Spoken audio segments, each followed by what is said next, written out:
Comment mettre en place un système d'événements sur son site WordPress? Bonjour, c'est Jérémy et c'est ce que nous allons regarder ensemble dans cette vidéo. Alors ici, on peut voir un premier aperçu du système d'event que nous allons implémenter. Donc là, on est sur un site test, donc niveau design, ok, ça ressemble à rien. Ce qu'il faut savoir, c'est que cette page qui renvoie tous les événements est entièrement customisable avec Elementor, mais ça, on le regardera une prochaine fois. Ici, nous, on va s'intéresser à comment construire ces événements et du coup, comment implémenter ce système sur notre site. Ensuite, ici, on peut voir qu'il y a un système de filtre, mais qui n'est pas entièrement traduit. Donc ça, pareil, vous pouvez le traduire avec des plugins comme Loco Translate. Maintenant, concernant le retour de mes événements. Donc là, j'ai ma page avec tous mes événements, qui sont en vue grid, mais je peux aussi les mettre en liste.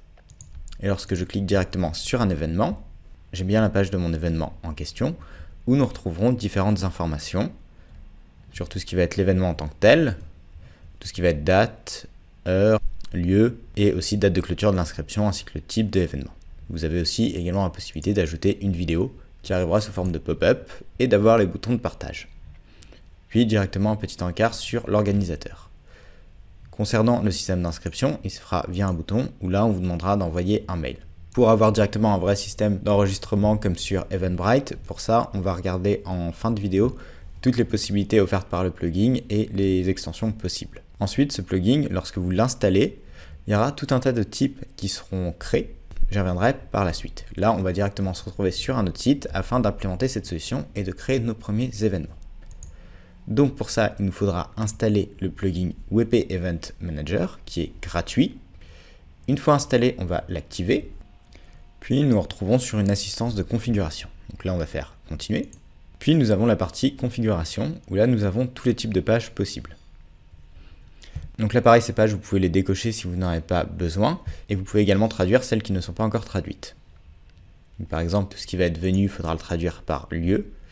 Et event, le remettre bien en français. Pareil sur organiseur, vous pourrez directement le traduire pour mettre organisateur. Pareil, si vous ne voulez pas de ces options, je vous invite à les décocher maintenant. Typiquement, celle-ci va être décochée. Celle-ci peut être intéressante. Et tous les lieux, si vous n'en avez pas besoin. Si vous n'avez pas besoin de pages dédiées pour le lieu et pour les organisateurs, pareil, vous les décochez. Donc là, on n'aura directement que ces trois types de pages. Donc, publier un événement seul, le tableau de bord des événements et nos événements. Même celle-là, en fait, je vais la décocher. J'ai pas forcément envie que des internautes puissent proposer un événement. Donc là, on va faire Create and Select Page. Ce qui veut dire que maintenant, sur ce site, contrairement à celui que je vous ai montré en début de vidéo, j'aurai beaucoup moins de pages. Si je retourne sur mon site démo, là, la plupart de ces pages ne seront du coup pas créées. Après, du coup, si vous voulez, il faut garder les pages cochées. Dans un premier temps, si vous voulez prendre vraiment en main le plugin, vous pouvez créer ces pages et ensuite les supprimer. Ce n'est pas un souci. De toute façon, après, je vous remontrerai le détail de chaque page. Donc maintenant que nous avons créé nos pages, nous allons créer notre premier événement. Donc on va cliquer sur le bouton Create. Ici, nous allons nommer notre événement. Donc on va l'appeler Event Demo. Concert démo, tiens. Donc ensuite, vous pouvez mettre ici directement le descriptif de votre événement grâce à l'éditeur Gutenberg. Donc décrire à peu près ce qui va se passer durant ce moment. Donc ici, moi, dans mon cas, je vais mettre du lorem ipsum. Pareil, vu que c'est l'éditeur Gutenberg, vous pouvez également remettre directement des vidéos ou des images, ou même des PDF si besoin. Ensuite, côté interface, vous avez tout ce qui va être les données de l'événement. Est-ce que c'est un événement en ligne ou non? Le lieu de l'événement, donc là, il faudra mettre directement une adresse. Donc ici, on va mettre Grande Place, Bruxelles.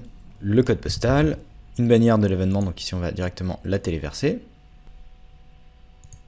Ensuite l'email de la personne à contacter pour l'inscription, un URL de vidéo si vous voulez refaire le pop-up comme je vous ai montré tôt, l'heure de début, donc pareil ça après je vous montrerai comment le customiser, il faudra aller dans la partie setting.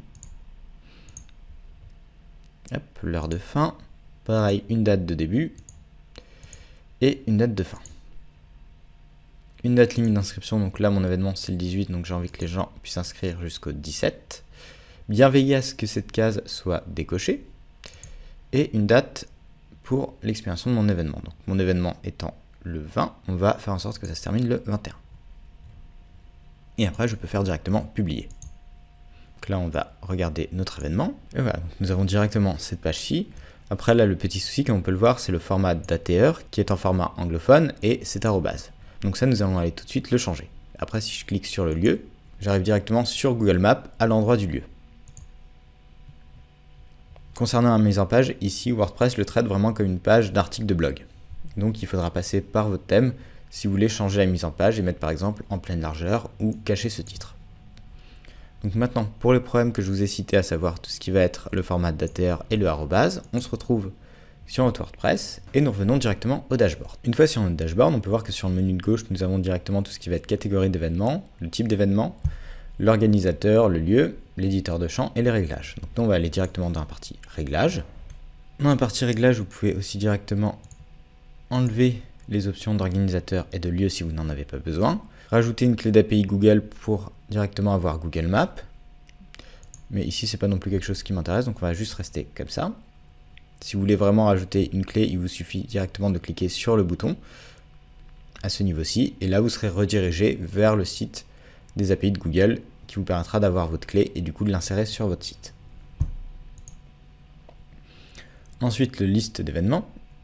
Donc pareil, vous pouvez directement cacher certaines options ou non. Tout ce qui va être le dépôt d'événements, donc si vous voulez que des personnes qui ne soient pas enregistrées sur votre site puissent proposer des événements, sachant que si une personne n'a pas le rôle organisateur sur votre site, l'événement ne sera pas publié. Il sera mis en attente d'approbation par un organisateur. Après, nous avons directement les pages. Si vous voulez créer une page de formulaire de dépôt d'événements, des pages de tableau de bord, etc. Donc là, il y a pas mal de choses qui n'ont pas de page par défaut, étant donné que c'est des options que j'ai décochées lors de l'installation du plugin. Puis nous avons enfin le format d'ATR. Donc là, pareil, on va rechanger. On peut repartir en format 24 heures. Ça, pareil, vous pouvez le changer. Et là, à la place du arrobase, mettre par exemple 2 points. Donc maintenant, si je retourne sur mon événement, donc là, on peut voir directement que mes informations ont bien été prises en compte et que le format a changé. Ensuite, concernant les autres options, là, on peut voir que mon événement n'a pas de catégorie ni de type d'événement. Si je reprends mon événement démo, ici, on peut voir qu'il y avait donc le nom de l'événement, le type d'événement et la catégorie de l'événement. Donc tout ça, en fait, ce sont des choses que vous pouvez créer directement via catégorie d'événement et type d'événement. De ce côté-là, ça fonctionne comme les catégories dans la partie blog de WordPress, donc dans la partie article. Il vous suffira de créer une catégorie d'événements et un type d'événement pour les ajouter. Ensuite, vous avez la partie éditeur de champs, où là, vous pouvez directement éditer tous les champs. Donc là, ce seront les champs pour la création d'un événement. Vous pouvez mettre directement la traduction si elle a été mal faite, rechanger le nom, mettre le type d'éditeur que vous voulez, et si c'est quelque chose qui est requis ou non. Donc par exemple, si vous n'avez pas à vous servir de la fonction type d'événement et catégorie d'événement, vous pouvez directement les décocher pour ne plus les avoir dans le formulaire. Pareil sur tout ce qui va être code postal, vidéo d'URL, pareil si ça ne vous intéresse pas, vous pouvez le décocher. Donc pareil, vidéo URL, si c'est quelque chose qui ne vous intéresse pas, vous pourrez directement l'enlever. Et après, vous aurez le même type d'interface pour tout ce qui va être les pages de lieu et les pages d'organisateur. Si je retourne sur mon WordPress plus complet, là, j'ai gardé directement ces options. Si je vais directement dans éditeur de champs, je retrouve à nouveau les champs pour organisateur et les lieux. Ensuite, le fait de mettre directement un organisateur, ça vous permet de créer des pages pour les organisateurs. S'il y a plusieurs organisateurs sur votre site, chaque organisateur aura donc sa page et un petit encart après l'événement. Si je demande plus d'informations, j'arriverai du coup sur la page de l'organisateur où je retrouverai directement tous les événements qu'il a créés ou qu'il organise. Concernant les autres pages, donc nous avons la page publier un événement qui permet à n'importe qui de proposer un événement sur votre site internet. Il y a directement ce type de formulaire. Ensuite, vous avez tout ce qui va être tableau de bord d'événements. Donc là, pour voir directement le type d'événement avec ce genre d'interface, qui est plutôt pas mal, vous pourrez directement utiliser des filtres, soit par mots-clés, soit aussi par date, mais aussi par lieu, et un petit bouton plus pour proposer d'autres événements. Vous n'avez accès à cette interface que lorsque vous êtes connecté au site, c'est-à-dire que n'importe qui ne pourra pas y aller. Il faudra un compte organisateur sur votre site pour arriver directement à cette page-là. Ensuite, donc, nous avons la page événements qui, elle, remet tous nos événements. Puis, nous avons une page pour envoyer. Donc ensuite, nous avons une page qui nous renvoie vers un formulaire où une personne peut proposer de devenir organisateur d'événements. Pareil, ça vous pouvez l'enlever si vous n'en avez pas besoin. Puis nous avons tout ce qui va être le dashboard, donc le tableau d'interface pour les organisateurs. Où là pareil, c'est une page qui n'est accessible que pour les personnes qui sont connectées au site. La page de l'event organisateur, pouvoir proposer des lieux, le dashboard des lieux, et enfin les différents lieux. Donc ici, comme j'ai pas configuré de lieu, je n'aurai rien. Donc voilà, donc ça c'est tous les types de pages qui sont directement proposés par défaut si vous ne les décochez pas. Maintenant, concernant l'outil en tant que tel, l'avantage c'est que si vous utilisez un page builder comme Elementor, vous pourrez directement configurer ce type de page avec. Si vous n'avez pas Elementor mais d'autres page builder, normalement il devrait être compatible aussi. Concernant les inconvénients, ce qu'il faut savoir à propos de WP Manager, c'est que dans la version gratuite, il va être un petit peu limité. Comme on l'a vu, pour s'inscrire à l'événement, il faudra directement envoyer un mail à la personne. Si vous voulez mettre en place un système d'enregistrement comme sur des sites comme Eventbrite par exemple, là, il faudra passer à la caisse.